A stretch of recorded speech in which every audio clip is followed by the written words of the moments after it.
मेरे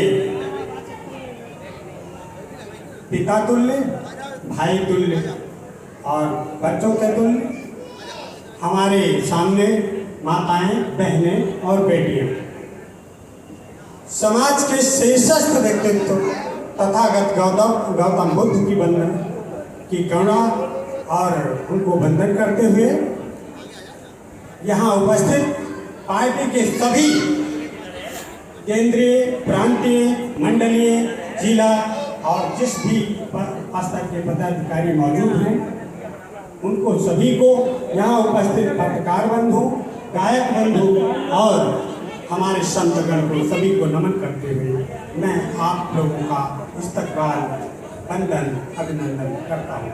मैं अयोध्या से डॉक्टर शिवकरण कर्मयोद्धा आपका स्वागत करता हूँ। साथियों, विषय है जो आज कोरी समाज का ये यहाँ जो इतना बड़ा सैलाब उमड़ा है, जाहिर सी बात है कि कोई बात है। तो कोरी का सैलाब यहाँ क्यों उमड़ा है?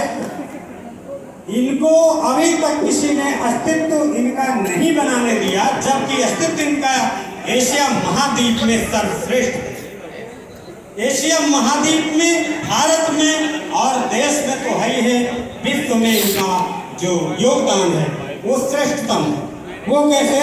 मैं कोरी की बात वहाँ से शुरू करता हूँ जहाँ से शाक्य को लिए गौतम बुद्ध, जिनको लाइट ऑफ एशिया कहा जाता है, उनको कहा जाता है, कोरियों के लिए मैं कहता हूँ लाइट ऑफ एशिया में जिससे लाइट है वो रजहूं बुद्ध, कबीर, अम्बेडकर का कोरी समाज में जन्मा मैं वंशज हूँ। तो साथियों, ये आपकी गरिमा है। अब कोरी समाज या कोरी है क्या, इस पर मैं थोड़ी सी चर्चा कर लेता हूँ। कोरी क्या है? मैंने ये क्यों कहा लाइट ऑफ एशिया में जिससे लाइट है वो रजी? तथागत गौतम बुद्ध किस देश में उनके त्रिशरण, पंचशील और अष्टांगिक मार्ग नहीं माने जाते? अगर इनके विचारों पर चला गया, इनका त्रिशरण और पंचशील अष्टांगिक मार्ग जिसने मान लिया, उसको पूरी दुनिया में कोई देश में सर्वाइव करने से कोई रोक नहीं सकता। पहला इनका जो मूल मंत्र है, और वो कहाँ से मिला? कोरी से। फिर कबीर साहब आते हैं। कबीर साहब ने सत्य को इतना परमाणविकता के ढंग स्तर पे बात की कि इनके समान कोई सत्य बोलने वाला नहीं हुआ। अगर इनकी बातों को भी मान करके हम यह कोरी समाज की बातों को मान करके या इनके विचारों पर चल करके इस देश को ही नहीं, विश्व को श्रेष्ठ और श्रेष्ठतम बनाया जा सकता है। अब इसके बाद आते हैं हमारी 1857 की जो आज़ादी की क्रांति हुई, जिस पर हम आज बात कर रहे हैं, माता वीरांगना झलकारी बाई पर। माता वीरांगना झलकारी बाई कोई मामूली व्यक्तित्व नहीं थी, वो साक्षात दैवीय अवतार थी, जिससे उन्होंने इस झांसी के अस्तित्व को बचाने का काम किया। और 11 बार बचाने के बाद ब्रिटिश साम्राज्य का जो आक्रमण यहाँ करता था, उसने 11 बार परास्त होकर के ये सोचा कि अब मैं किस सेनापति को यहाँ उतारूं जिससे कि झांसी जीती जा सके। अब 11वीं से बार के बाद किसको लाया गया यहाँ? उस समय जनरल ह्यूरोज का नाम सभी लोगों ने सुना होगा, जो विश्व में कभी नहीं हारा, उसको बुलाया गया। वो भी एक बार वापस गया अपनी सेना लेके, हार गया।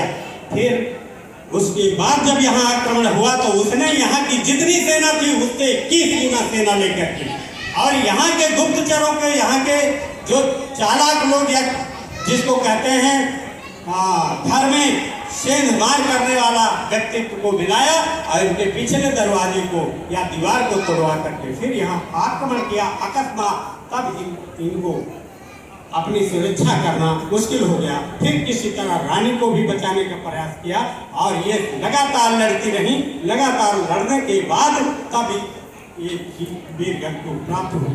मामूली ये काम नहीं है। जनरल हीरोज ने अपनी डायरी में लिखा इसके लिए, माता झलकारी के लिए, कि दुनिया में कोई मर्दानी थी तो कौन थी?